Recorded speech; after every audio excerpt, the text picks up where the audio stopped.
Venons-en donc aux élections maintenant et Saint-Brieuc qui passe donc à droite. La ville-préfecture des Côtes-d'Armor est gérée par la gauche depuis les années 60.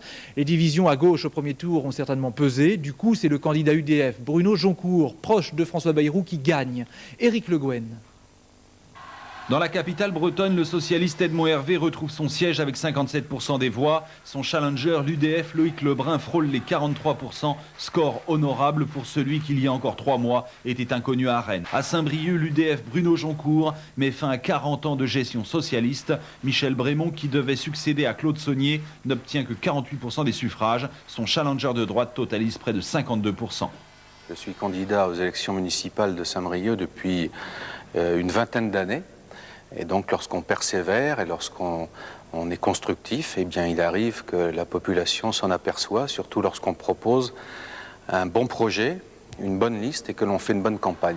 En direct maintenant, retrouvez Bruno Joncourt qui va être le maire de Saint-Brieuc. Bonjour, vous êtes membre du bureau politique de l'UDF, proche de François Bayrou. Cette conquête inattendue à Saint-Brieuc, vous la devez à quoi d'abord? D'abord aux divisions de la gauche, justement? Sûrement pas d'abord aux divisions de la gauche. Je dois cette victoire à l'enracinement d'une équipe. Je dois cette victoire à la constitution d'une équipe qui a été constituée de façon ouverte.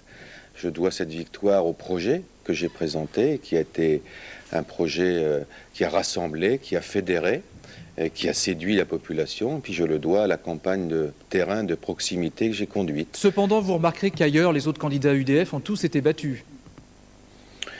Moi, j'ai toujours considéré que les élections municipales allaient devenir de plus en plus des enjeux locaux, de gestion municipale. Et j'observe que les élections municipales sont de moins en moins politisées et de plus en plus municipalisées. Et je m'en réjouis parce qu'il s'agit pour les électeurs de choisir des équipes qu'ils vont gérer les affaires et la vie quotidienne de la population. Est-ce que maintenant que vous avez créé la surprise à Saint-Brieuc, vous considérez Saint-Brieuc comme la tête de pont d'une reconquête de l'Ouest par la droite, en vous appuyant sur les candidats UDF qui étaient présents à Brest, à Rennes par exemple, entre autres? Je viens de vous dire que les élections municipales étaient, de mon point de vue, davantage des enjeux locaux. C'est vrai que lorsque l'on fait le bilan, on peut éventuellement dégager un certain nombre de tendances. Je pense que pour ce qui concerne l'Ouest, en tout cas la Bretagne, l'opposition nationale, UDF, RPR, entame une reconquête. Et je crois que c'est quelque chose qui est à saluer. D'accord, on vous retrouve dans un instant, toujours en direct de Saint-Brieuc, bien sûr. Alors il y a d'ailleurs on va y revenir à l'actualité agricole tout à l'heure avec Jean Arthuis en direct par téléphone qui sort du ministère de l'Agriculture pour parler de la fièvre afteuse. Alors voilà pour les municipales et les cantonales, enjeu de 2001, c'est fini. On va maintenant parler de l'année prochaine avec la présidentielle et législative, ou l'inverse, puisque le calendrier est en débat, il va être tranché dans les semaines qui viennent normalement, nous allons y revenir. Nous retrouvons nos deux invités, Jean-Marc Ayrault en direct de Nantes et Bruno Joncourt en direct de Saint-Brieuc. D'abord, ces résultats montrent que rien n'est joué dans un camp ou dans un autre. On commence par vous, peut-être Jean-Marc Ayrault. Mais moi, j'ai toujours pensé que l'élection présidentielle comme l'élection législative n'était pas jouée d'avance. Et c'est la vie politique française qui est comme ça. La France, vous savez, c'est deux grandes forces lorsqu'elles se retrouvent au moment d'élections présidentielles qu'on pourrait qualifier de bipolaires. Et donc on est sur une ligne de départ 50-50. Et donc je crois qu'il va y avoir beaucoup d'événements politiques, en tout cas dans les semaines et les mois qui viennent. Ce que je souhaiterais par contre, c'est que les Français puissent se prononcer dans la clarté. Je crois que ce que les Français souhaitent, c'est une démocratie plus vivante. Et on voit bien devant nous qu'il y a nécessité d'une plus grande décentralisation. L'intérêt pour les questions locales et la démocratie locale est de plus en plus fort. Donc il y a sûrement à faire preuve de plus d'audace en la matière. Pour le XXIe siècle, c'est vraiment un des grands enjeux, et pour que l'État puisse se concentrer sur les questions essentielles qui concernent la gestion du pays. Et puis, il faut aussi que les Français se prononcent dans la clarté sur un projet qui va préparer notre pays dans l'Europe, dans la mondialisation, pour lui donner toutes ses chances encore. Alors, en débat à l'Assemblée nationale, dans les semaines qui viennent. Bruno Joncourt, en direct de Saint-Brieuc, vous êtes représentant de l'UDF et vous êtes proche de François Bayrou, qui a déclaré il y a peu de temps qu'il était justement pour cette inversion du calendrier électoral et que ça devenait urgent. Alors, est-ce que d'abord vous êtes d'accord? Parce qu'on sait que ça divise des fois l'UDF. Et ensuite, comment vous voyez venir justement les échéances de 2002? Sur l'inversement du calendrier, je trouve effectivement que c'est une initiative qui est tout à fait normale et conforme à l'esprit des institutions. Et donc je soutiens François Bayrou dans l'initiative qu'il a prise, parce que c'est lui qui est à l'origine de cette initiative.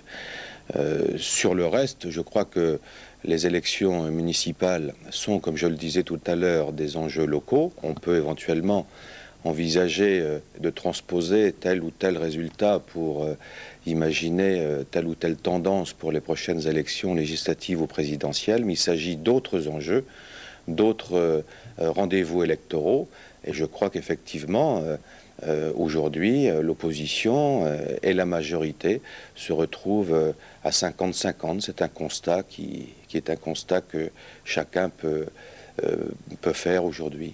Alors, on va retrouver Jean-Marc Ayrault en direct de Nantes toujours.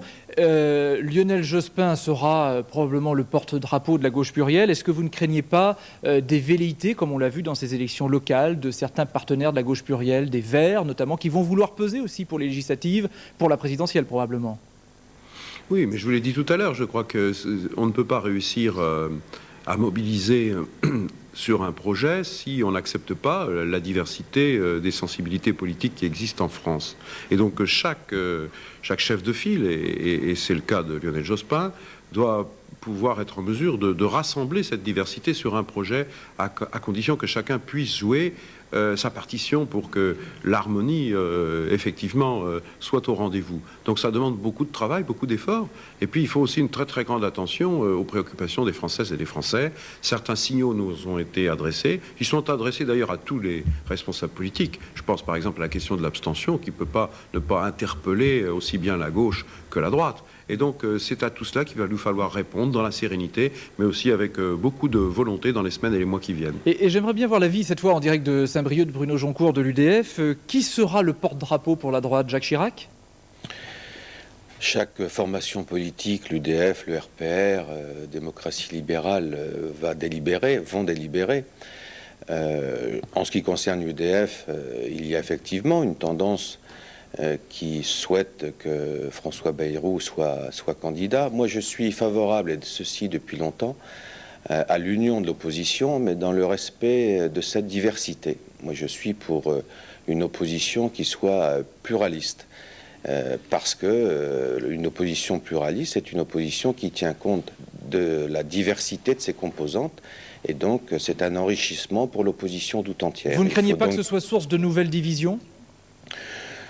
L'union, d'abord, l'union, c'est un état d'esprit avant d'être une stratégie. Il faut d'abord construire l'union de l'opposition dans sa tête avant de la construire de façon, j'allais dire, mécanique.